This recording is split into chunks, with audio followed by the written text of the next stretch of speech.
Alrighty, so Killing Floor 3 is set to release later this week. Only a couple days away as probably uploading this video. I'm recording this currently on a Sunday of the week of launch, and I am very excited for this game. And this will be the final video of Killing Floor 3 until obviously launch. I'll probably do a day one recap just to see the day one experience. All the problems, any issues, general thoughts and opinions, stuff like that. That'll probably be in the near future, so stick around for that. But I wanted this video to be a before you buy and just sort of a rundown of my thoughts and opinions as someone a little bit newer to the Killing Floor franchise. So I'm going to go through a bunch of different things in this video, and I hope I'm going to keep this very broad for all the people who play Killing Floor games and people who don't play Killing Floor games, as I'm not trying to, we're not trying to pick sides here. I think anyone who plays this game, become part of the community.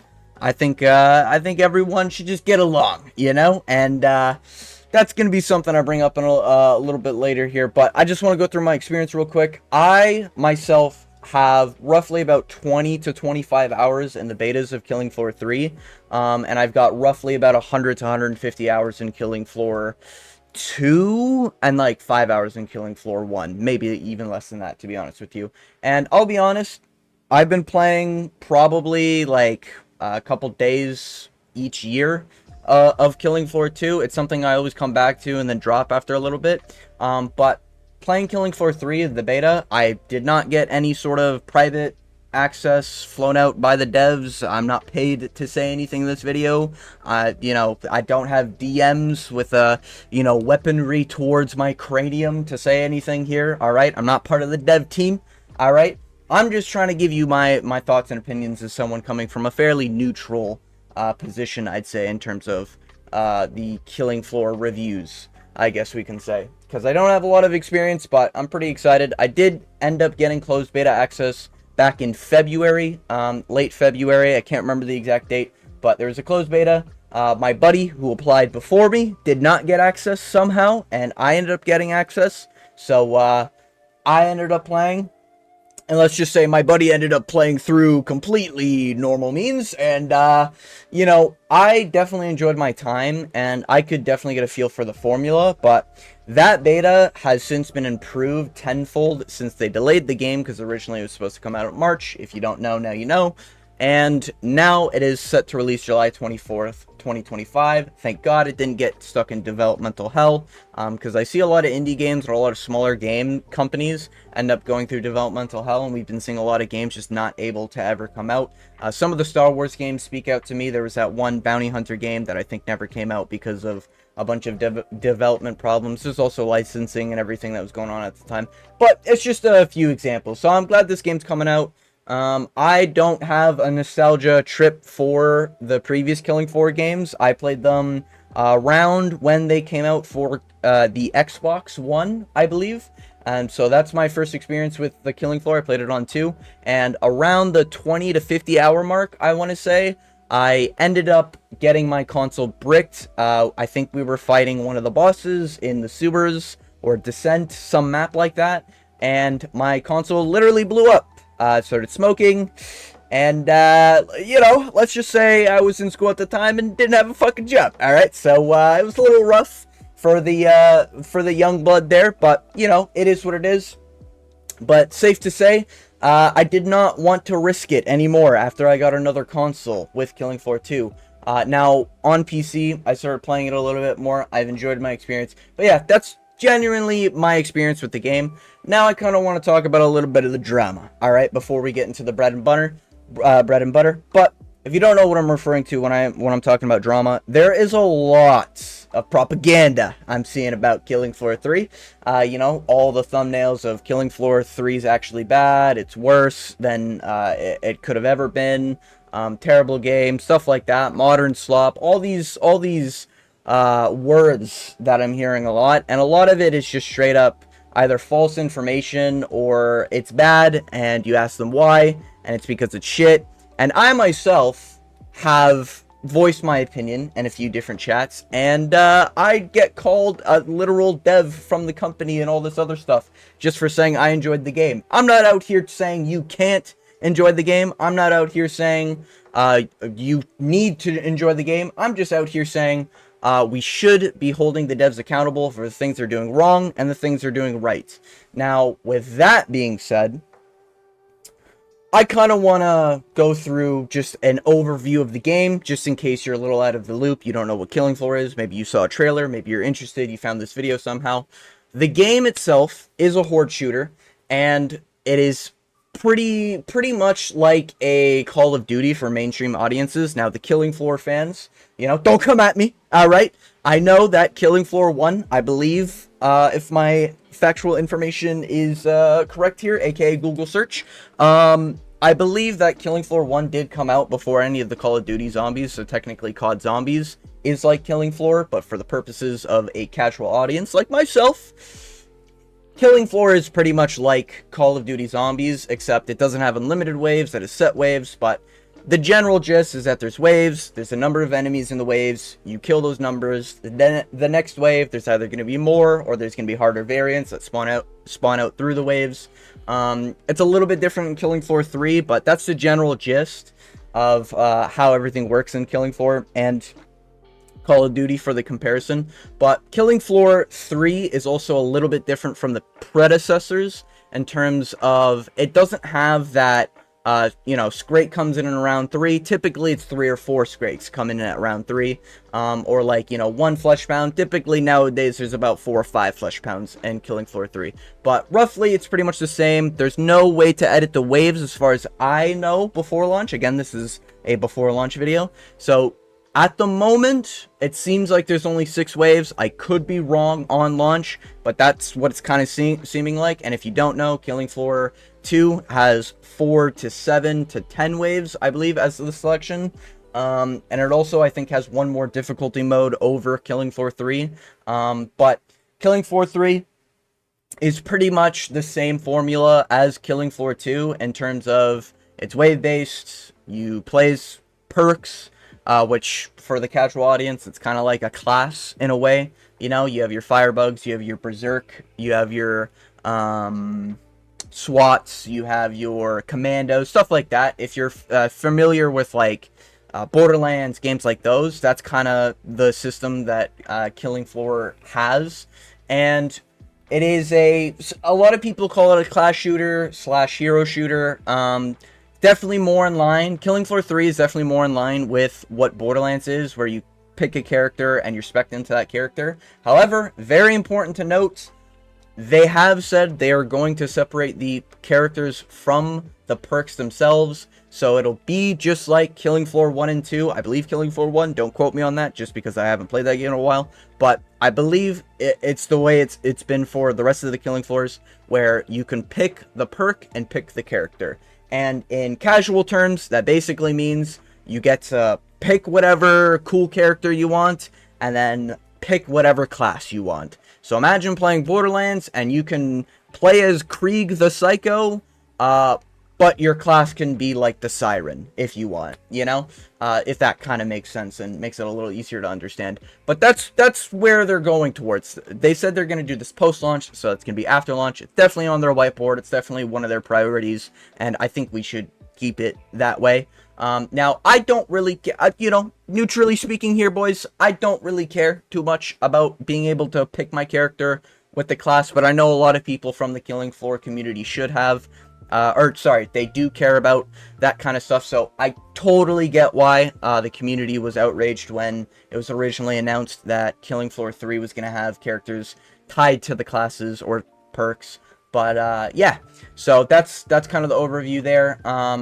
It's a very repetitive sort of grinding cycle. With all the games, you're going to load into a map, you're going to kill a bunch of shit, you're going to leave that map. With the older games, you're going to be at a menu and you get to click through like the store, and you know, you have your loot boxes and stuff like that. Killing Floor 3, you're going to be at a player hub in a way, I guess is a good way to describe it. You know, you have a shooting range, you have all that nice stuff. And then it also is not having loot boxes like the predecessors. So it's not going to be as RNG dependent for the skin system. I've seen some people really want loot boxes. I will say I don't want loot boxes, alright, neutrally speaking here, boys. Anyways, it does have multiplayer features. You're going to be able to play with your boys. It's up to 6-player co-op.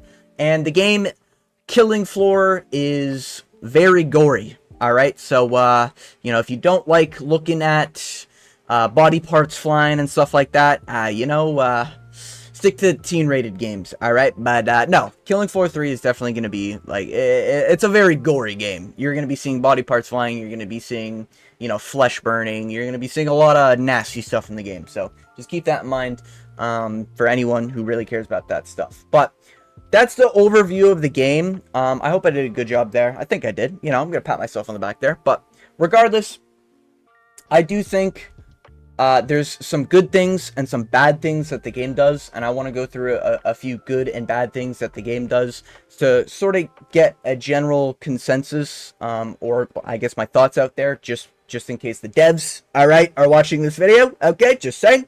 Alright, I'm a neutrally speaking party here. Alright, I don't have... You know, I'm casual, okay? So this is from my perspective. But with that being said, I want to talk about the bad stuff first because I'm a little bit of a negative Nancy over here. And I'm a very big nitpicker. I've done a lot of videos on Killing Floor. Feel free to check them out. You know, hit that subscribe button, notification bell. You know, I'll get a lot more Killing Floor videos out as the game lives on. But anyways, shameless plug over.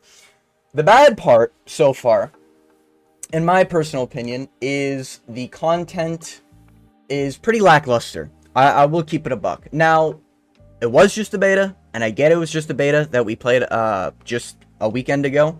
However, I do want to say, or I think it was actually Thursday, so what would that be, 3 days ago of recording this video?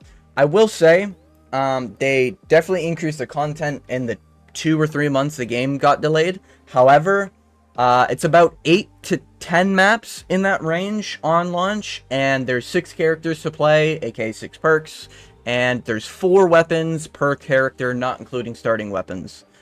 Starting pistols, I should say. The game also has a mod system, I think I forgot to mention that, but the problem I'm seeing here is the 4 weapons is kind of rough, I'm not gonna lie, on each character. They also have, like, rarity systems tied to the weapons. I really don't like that, personally. And this, you know, this is the nitpicker in me, alright? I don't like the rarity system they have for the weapons. It kind of makes them seem like... It makes the player want to get, the shiny purple, instead of, like, trying out the green, I think. And, you know, that's kind of how I felt when I first played as Nakata the Ninja in... the second beta test I played earlier last week, and I didn't want to try out the kunai, which is the green weapon on Nakata, because it was a green weapon, and I was like, this is probably terrible, I just want to use the katanas. But I ended up trying out the kunai, and now it's one of my favorite weapons in the game. You can technically pick up any of the weapons on any of the different perks. So if you want, you can be Firebug and use the grenade launcher from the engineer, and you can end up, you know, putting on fire rounds and probably getting, like, a bunch of benefits that way. So there's a lot of, like, mix and matching you could do with all the weapons.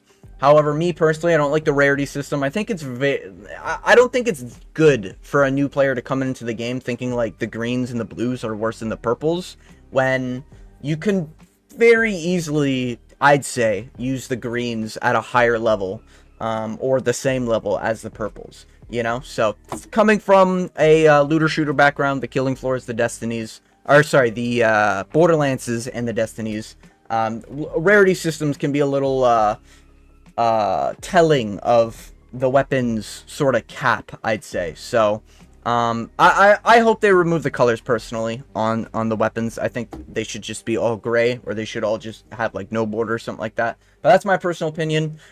Maybe let me know what you think. Alright, I'm open to some criticism, and maybe I'm being too much of a nitpicker here. Alright, guys, but yeah, so that's the first thing. I'd say that it's pretty bad. The content is looking a little...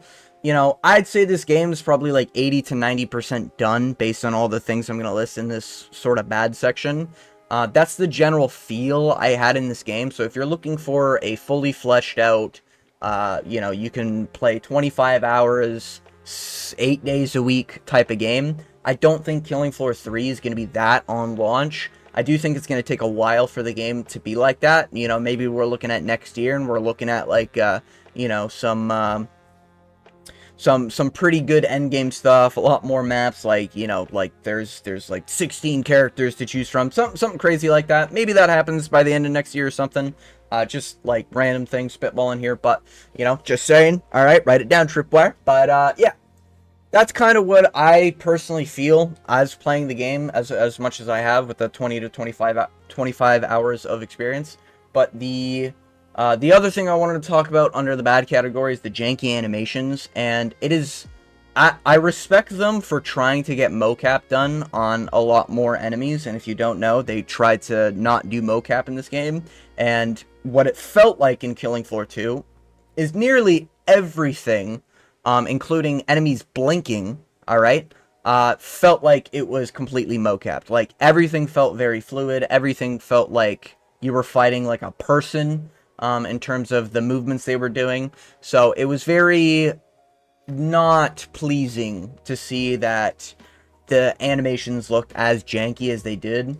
Clunky, you know, any way you want to put it. It's very stiff looking. Like, you can tell what is mocapped and what is not mocapped in Killing Floor 3. They are improving it, and I believe from the old beta back in February, they have also tweaked the AI, so I didn't notice any problems with the crawlers or any enemies being stuck in the outside boundaries. Maybe that was just my experience, though, so I'm not going to try to say, like, it's completely fixed.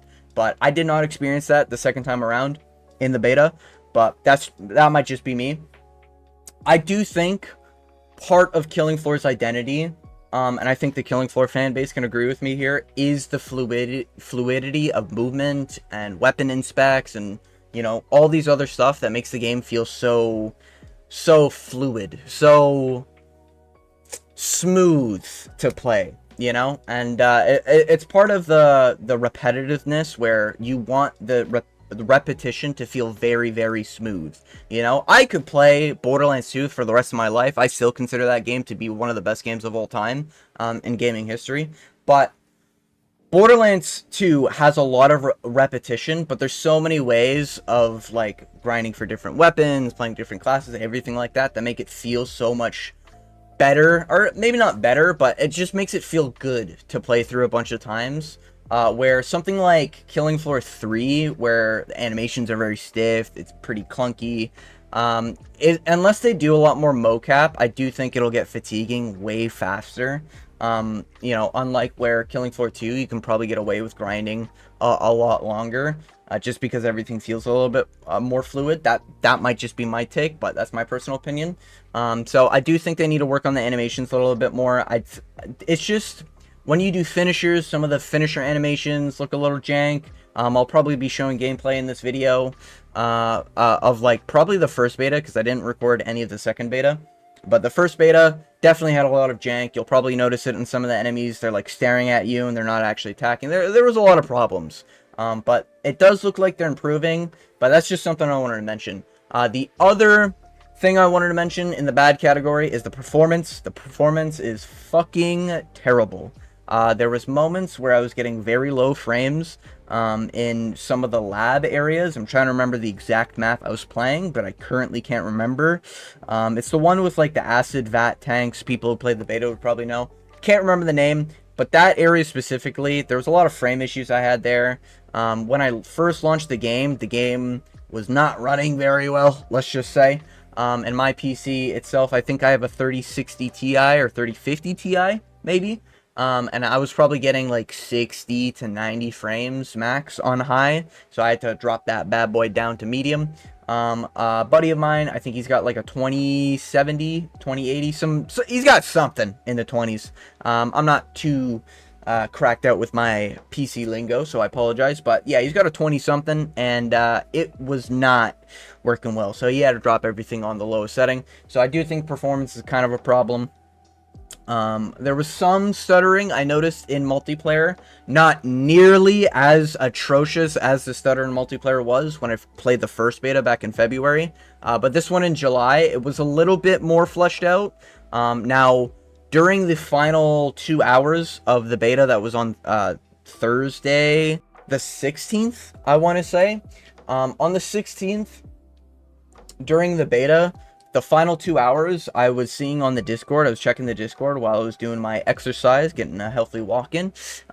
Just recommending everyone should exercise, make sure you're getting sunlight, daily dose of vitamin D. But that aside, while I was on my walk, I was checking the Discord. It seemed like a lot of people in the Killing Floor Discord. If you don't know, Killing Floor has their own Discord, so you can feel free to get all your information, all the news, all the updates, everything like that from their Discord. They were experiencing a lot of problems with the servers, and some people are saying the servers were down. I don't know. I can't speak on that, but it seemed like the servers were having a little bit of a fit towards the end of the second beta, so I'm glad I didn't get the tail end of that, but I do think that obviously needs to be fixed, especially for day one launch. The beta that we received throughout the week is important to note. It was technically a stress test, but it was like a beta where you could freely do a bunch of stuff. It wasn't like you had like blocked out sections, I guess. Like, you could pretty much play the gist of the game. It wasn't like just sign on to test servers type of thing. You could play the game, you could play multiplayer. Just wanted to mention that just in case people are being like, oh, well, it says here it's a stress test, not a beta. But anyways, regardless, the next thing I want to talk about that was bad. I want to change my weapon in the player HUD. I need this. I don't know what it is, but every time I'm in the player HUD, if I'm not in the shooting range, I'm spamming weapons to swap. I'm spamming trying to get interacts and stuff like that. But more importantly, I just want to be able to swap to my knife, okay? I want to walk around with my knife because it's fucking cool, alright? And this pisses me off. Why the fuck do I have to walk up to the shooting range in order to swap weapons, then walk away, then I can inspect that weapon? Why can't I just walk around in the player hub, alright, at Sanctuary or whatever the fuck it's called, alright, and just swap my weapons, alright? I just want to be able to swap my 3 weapons. I just want to be able to do that whenever I want, wherever I want in the space. I don't think that's too much to ask for, Tripwire. Come on now, alright? But, yeah, it's just something a little annoying. There was a few other, like, little annoyances throughout the beta I noticed. Specifically when you were saving weapon names. There was, I think, 2 menus that it goes through in order to save the weapon. There's some little corners here that need to be, I think, flushed out a little bit more, like, I don't know how playing the game as a developer I'd be able, I would play through the starting area and not be like, bro, why the fuck can't I swap my weapon here? That'd be like my day one. Maybe I'm just being a nitpicker here, guys, but that's on my list. Moving on to the final thing I want to talk about that was bad about the beta. The characters feel a little bit mid. Now, I am growing on them. I'm not going to lie here. Originally, when I saw them, I was like, okay, these guys just look like they're straight from Call of Duty fucking Black Ops 3. Alright, not really too big of a deal, but a little lazy. But as I'm playing them, they don't feel as much of a carbon copy of Call of Duty characters. But I will say, some of the dialogue feels unnecessary, not in a good way. Like, sometimes they'll just say things that don't really match up to what the character's doing. I can't think of a specific example, but I remember that feeling as I was playing Nakata the Ninja. And yeah, he did speak a lot of Japanese. And hey, credit where credit is due, okay? They did make it so the subtitles actually say what the character's saying that's speaking a different language. And if you don't know what I'm referring to, because you're not in the loop with the beta tests, the first beta test, there's a Spanish character, there's a Japanese character. I don't know about any of the others, but those 2 characters that were speaking Spanish and Japanese, for whatever reason, they didn't subtitle them, so my character was saying things, and the caption was speaking Japanese, okay? I feel no attachment to fucking Takeo, alright, if I don't understand what the fuck he's saying in Black Ops 1 and 2, alright? So, just saying, I'm glad they've done that, but some of the dialogue is just, it just doesn't hit, Foster specifically, I think actually his dialogue was relatively fine. I didn't find anything, like, egregious. I didn't find anything overly cringe. Devlin had a few lines where I was just like, please don't say that again. And Nakata's lines were alright. It's just, like, sometimes he would say things that don't really match up. Like, he'd be talking about, vengeance or something while I was looking at a teammate, or, just like little things like that. But if you don't really care too much about the characters and you're just playing for the gameplay, you know, it had its problems. But moving on into the good section, you know, great segue here, talking about gameplay.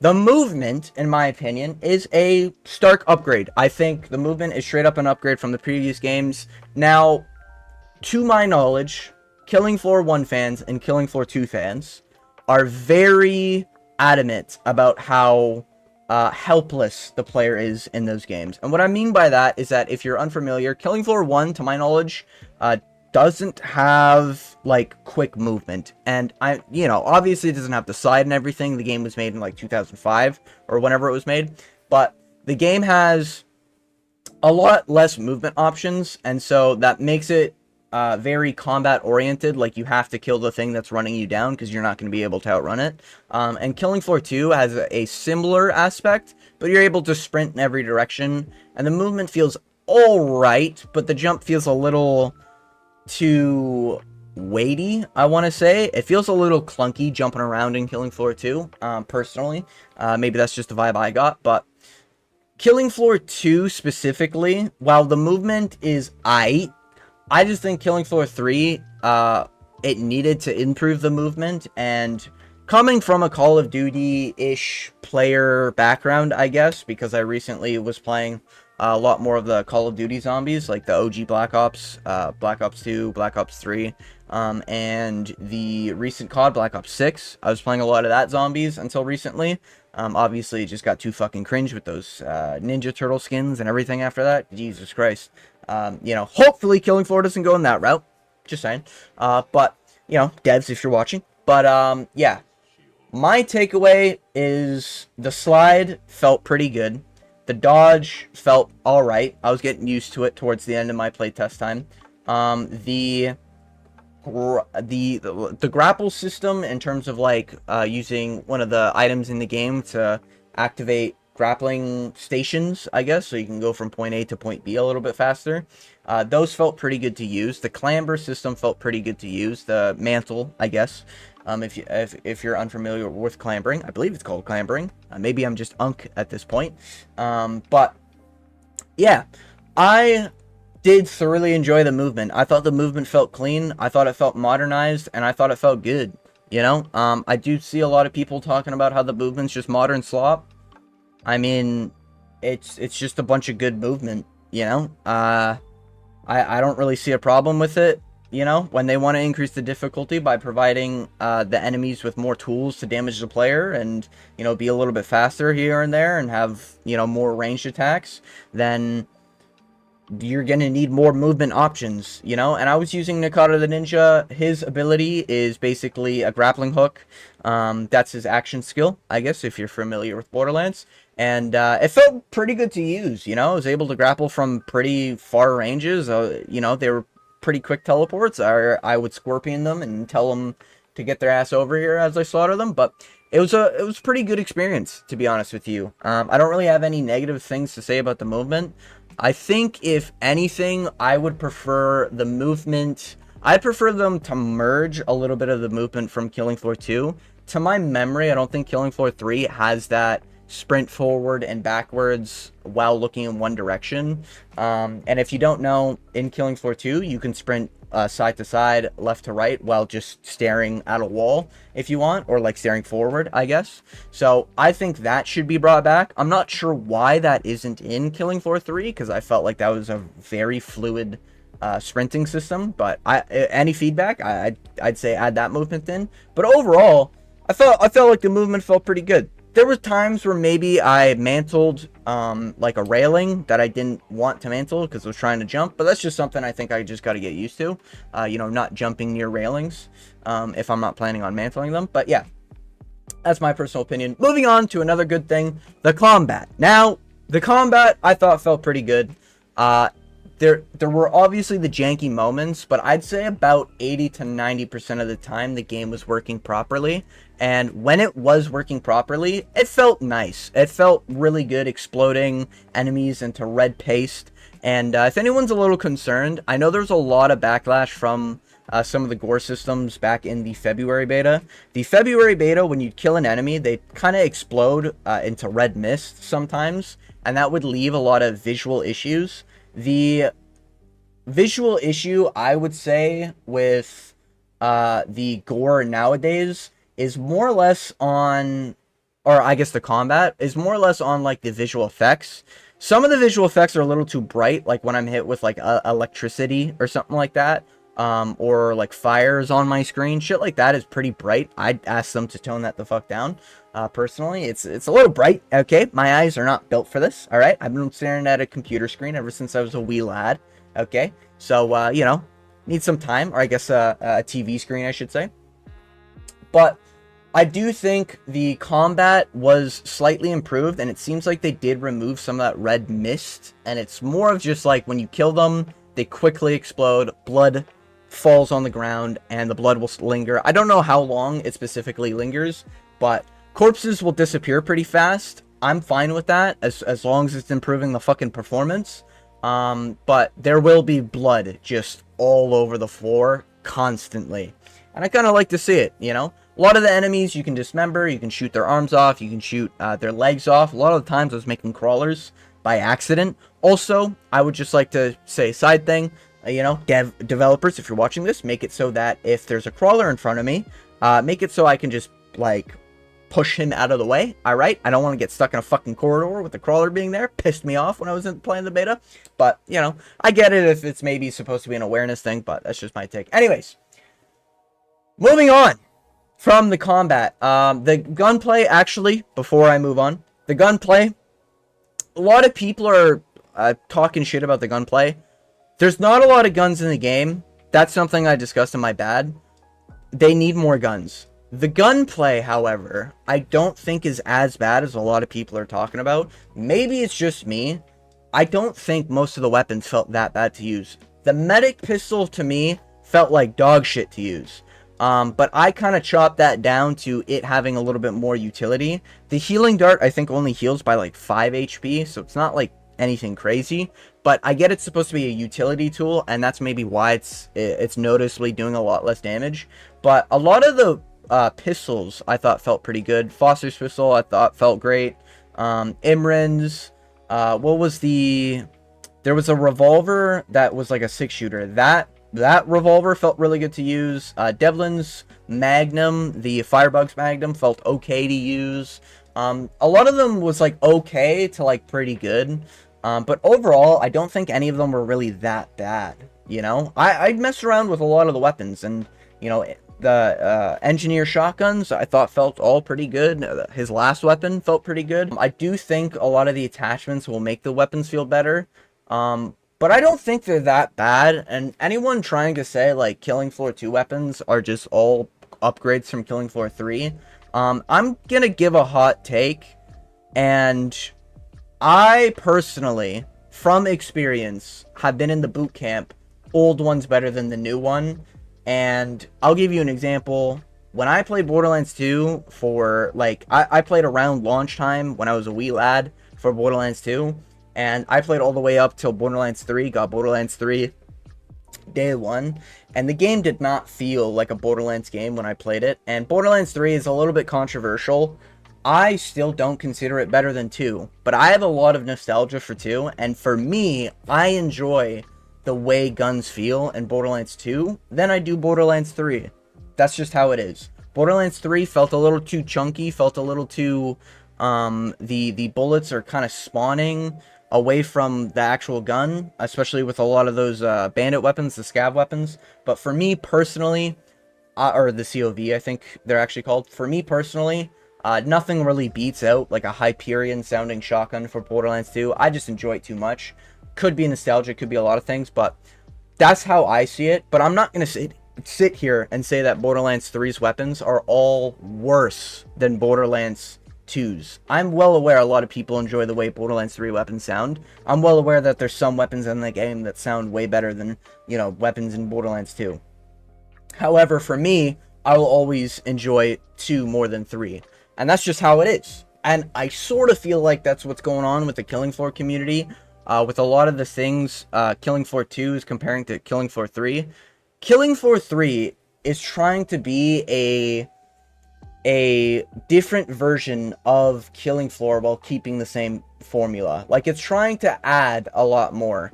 And some people might disagree with that, much like I did when Borderlands 3 was adding a lot of stuff and in terms of their combat. Like, when they added slide and they added mantling and they added all this stuff, I was not in the boot camp that this was better for the game.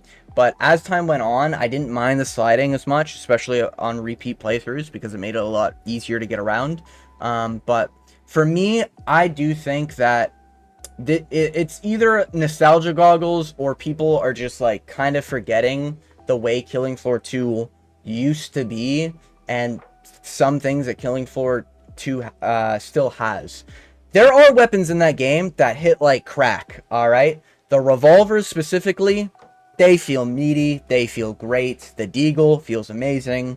The starting revolvers for the sharpshooter, gunslinger feel great. However, a lot of the Horzine tech weapons, I think is what they were called, they all, for me, felt like dog shit. I hated all of them, and I never want to use any of them. A lot of the medic weapons, I did not enjoy. The freeze thrower, I thought felt like ass. The firebug, which was, I think, technically my main, because I think it's probably my highest level in Killing Floor 2.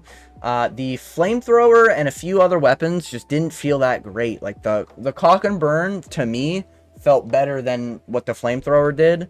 Dragon's Breath felt okay, but there are some weapons in Killing Floor 3 that I do think feel better than Killing Floor 2. So I don't think it's a one-to-one, but for me, I don't mind the guns, personally, in Killing Floor 3.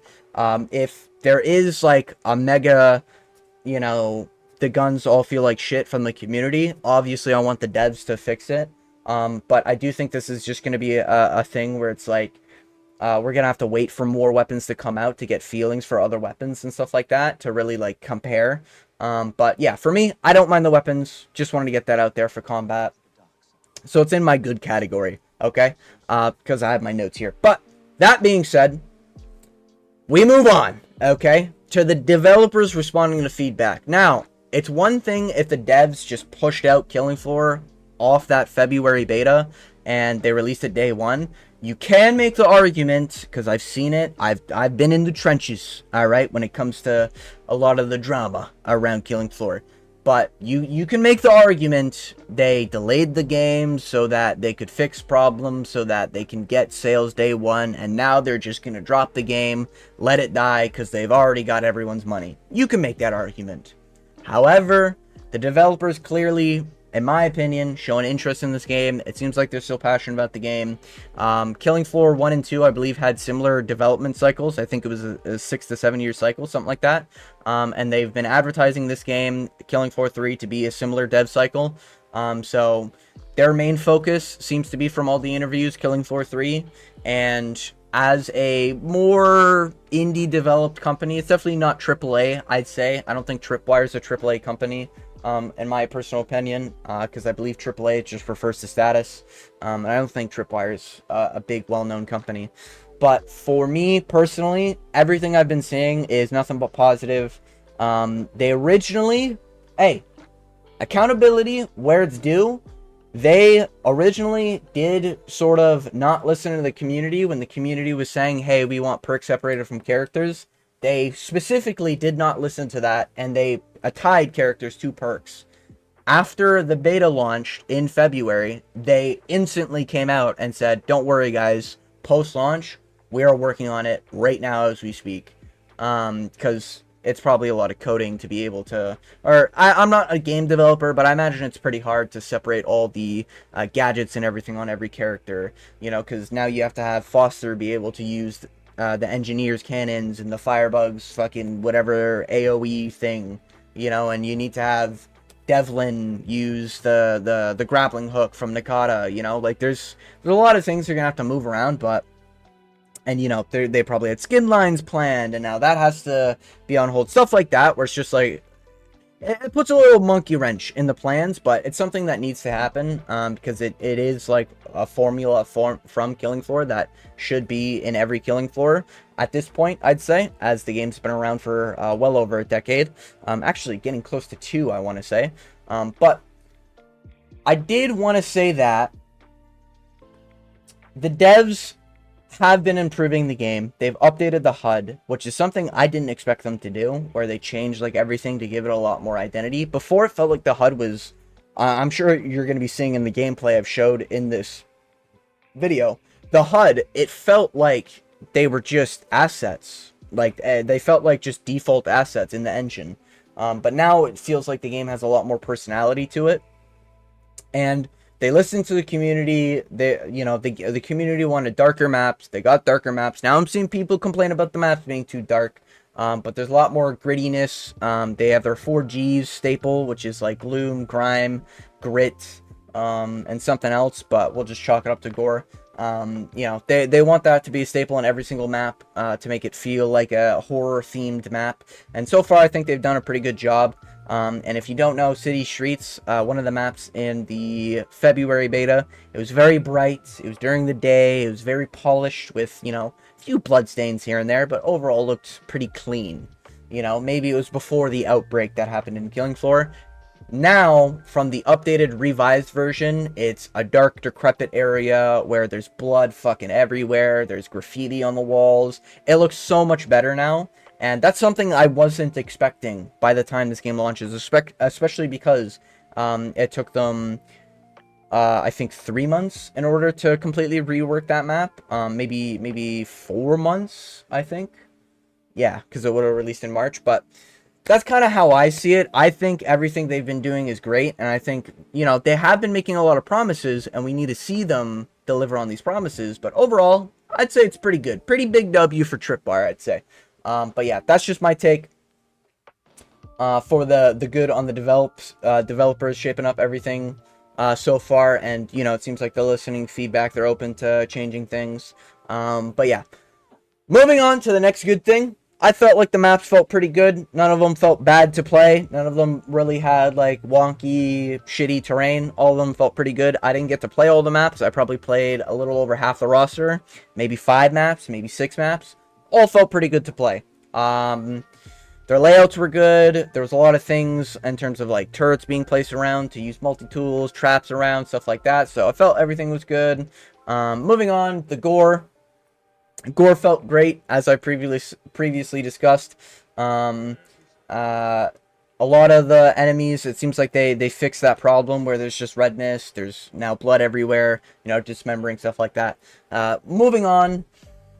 The game felt pretty challenging. Now, maybe I'm shit, okay? Maybe I'm just ass, alright? It's very possible. But I struggled a lot on hard mode with my team. We did end up getting it done one time. But we attempted it twice, and the second time, we got absolutely cream pied, alright? The boss fucked us, alright? I think we had 3 impalers, and goddamn, did they ever bend us over, alright? But I felt like the challenge was pretty good, I didn't have upgraded weapons. I had pretty, I did have like the maxed out weapons and everything, but going from normal to hard felt like a really good difficulty jump, I did not play Hell on Earth during the beta, so, I'll probably talk about difficulty a little bit later, but for now, I'd say the challenge feels pretty good. I've heard a lot of people say the game's just too easy. I just think, they haven't really balanced things, and, they don't really know how players are going to be using a lot of the techs, a lot of the perks, a lot of the action skills to the player's advantage. So I think it's going to take a little bit of time for balancing to be, like, perfect. But I think the challenge was relatively okay. And they do need to balance it so that it's opening for a bigger audience, I'd say. So they do want more people to play the game. So they got to make it, like, accessible to a little bit lower of a skill threshold, I'd say. But yeah, that's my personal take there. Moving on. The replay value is definitely there. I felt like the replayability was pretty good. Now, there are some things that I've mentioned that they need to make sure they do. Adding more weapons, adding more perks, fixing janky animations, making the combat a little bit more fluid. Stuff like that is things they need to work on. But overall, the formula itself, which is something I heard a lot of people talking shit about, I've heard takes so far as like they should just cut this game and not release it because it's that bad, and I personally I just can't disagree anymore. You know, like, I'm completely on the opposite side. I felt like the formula for the replayability was perfectly fine. Killing Floor 1 and 2, you had a menu, you clicked on a map, and you played the map. A map was over, you get out, and then you rinse and repeat. Killing Floor 3, you are in a player hub to select a map, but it adds a little bit more to, like, things to do. You can go to the weapon range, you can go to, it seems like they've got some things maybe tied to events, maybe tied to time, community events, stuff like that, season pass stuff, story driven stuff. There's like vaults and stuff around the player hub that seem to be locked in the beta, so seems like there's a lot of things that is going to be able to do at the player hub. It's just like a matter of them adding it. And I'd say the replay in terms of going into a mission, having those random modifiers throughout the round. Killing Floor 2 had like control the area, and typically, you know, a random round, there would be a spot you go to, you kill enemies in that area, or while you're standing in that area, and you get bonus points, or bonus money, bonus dosh, I should say. And yeah, it was good, but it got very repetitive. Killing Floor 3's version of adding random multipliers so that you might just end up with a wave of a bunch of fucking crawlers. Like, you might end up with a wave of 400 crawlers, or you end up a wave with... There's at one point where one of the rounds I killed 15 flesh pounds and a mutated flesh pound wave. Yeah, it was fucking ridiculous, alright? It got pretty hectic, alright? And that was just me while I was in a multiplayer lobby with 5 other people. I have no idea how many they killed. It's got to be close to what I killed. So it was... There's a lot of differences, you know? And then there's also, like, bonus electric damage and stuff like that to sort of mix up the gameplay. So it's an interesting way, interesting take. So I don't mind it personally. It's going to need more bosses, of course, stuff like that. But I think the replay formula is there. They just need to implement it properly and provide enough content to keep players fed, you know? Because you don't want a bunch of people to play the game. You know, first week, everyone's done all the content, and there's not enough content to keep them around. So a couple months go by and the game just is dead and no one plays it, you know what I mean? So I'd say try to keep up with the content, but the formula is definitely there. I think the formula is fine. And that covers the good and bad section, and that's a general overview of pretty much everything in the game that I wanted to talk about. A few fun facts I wanted to get to, for if you're wondering, you know, maybe you're very out of the loop, this is your first video on Killing Floor, you know, don't really know much about anything going on with the game or surrounding the game. I wanted to talk about the shop for Killing Floor 3. A lot of big things nowadays in Big 2025 is about microtransactions. Now, Killing Floor 2 had loot boxes tied to pretty much everything. If you wanted cosmetics for your character, it'd be a loot box, and you can't guarantee which cosmetic you get for which character. If you wanted weapon skins, it was a loot box, and you can't guarantee which skin you get. You had to buy key for the loot box, so think of, I guess, CSGO. Don't have the most experience with that game, but I'm assuming that's how cases work in CSGO. You buy a key, you buy a case, you have a random chance of getting a good thing from that case. That's how Killing Floor 2 operated, and there was obviously, like, you can buy the premium currency to get more stuff. Or actually, no, now that I think about it, I don't think there was actually premium currency in Killing Floor 2. I think it was just the loot boxes, if I'm not mistaken. On top of that, there'd be weapon bundles, and if you wanted to use those weapons, you had to buy the bundles. There was specific cases where if you were playing with someone who owned all the DLC content in terms of all the weapon bundles, you could use it alongside with them, but I think it's like $12 for like 3 or 5 weapons, something like that. Some of them are terrible, some of them are alright, but again, it's another thing where, you know, if a weapon bundle has like 5 perks that you don't play, or 5 weapons tied to perks you don't play, then there's no sense in buying the bundle, and you just wasted money if you bought the bundle, you know? So that's how the monetization worked in Killing Floor 2. Killing Floor 1, I don't really know too much about microtransactions, but Killing Floor 3 has stated they're not doing loot boxes, and they're sticking to a skin system similar to like Call of Duty, where you buy a bundle, you get the skin, you get the weapon skin, And there's a season pass. I think it's called the supply pass. It's just a season pass, very generic. You know how it works at the end of the day. It's big 2025. If you don't know what a season pass is, I mean, what are we doing? Living under a rock? Anyways, that's all I wanted to mention for the in-game shop. It seems like that is a big hot topic in terms of most modern games, so I wanted to get that out there just in case you're out of the loop. Moving on from that fun fact, the game is also 51 Canadian doll hairs, the true currency that matters, the only currency that matters, some say, through the grapevine. Obviously, most of the world operates around USD. I think it's $39.99 USD. You can quote me on that, okay? But yeah, it's literally, it's not exactly half price of a AAA game, but it's damn fucking near half price of a AAA game. So you and your boy can enjoy Killing Floor 3, or you can buy a AAA game. Up to you. You know, that's kind of where it sits. So, you know, you can buy 2 Killing Floor 3s, or you can buy 1 Borderlands 4. It's up to you, you know? But, yeah. I just wanted to mention that. I'm not trying to say because it's a cheaper game, because some people have this notion because it's a cheaper game than AAA, that means, you know, it gets away with being an unfinished game. I'm not trying to defend the fact that it's unfinished, but I am trying to just say, hey, it's a half price game we got here, guys. All right. So, you know, if you want to try it, maybe wait for a sale, get that 10, 15, 20% off, probably near Christmas. Not a bad idea. You know, probably going to be like USD wise, probably like a $20 game by the time it's Christmas. Just saying. So if you're maybe waiting, you're on the fence, give it some time. Maybe don't play day 1, week 1, whatever. You know, give it some time. But yeah, just wanted to mention that. Season pass system and 6-year development plan. I've already mentioned that. Oh, the last thing I wanted to mention in my fun facts. There's a lot of things they have already planned for content. They showcased a bunch of weapons in the live streams that they did at PAX, I want to say. And I think one of the other events, the IGN event, whatever event that was, they showcased they're going to be adding DJ Scully. So if you're a fan of former characters from the other Killing Floor games, DJ Scully, I know was in Killing Floor 2. I don't know if he was in Killing Floor 1, but, you know, maybe that's a reason to come back to the game for Killing Floor 3. So they're planning on adding DJ Scully. I imagine they're going to be adding him separate from his perk. That's what I'm hoping, fingers crossed.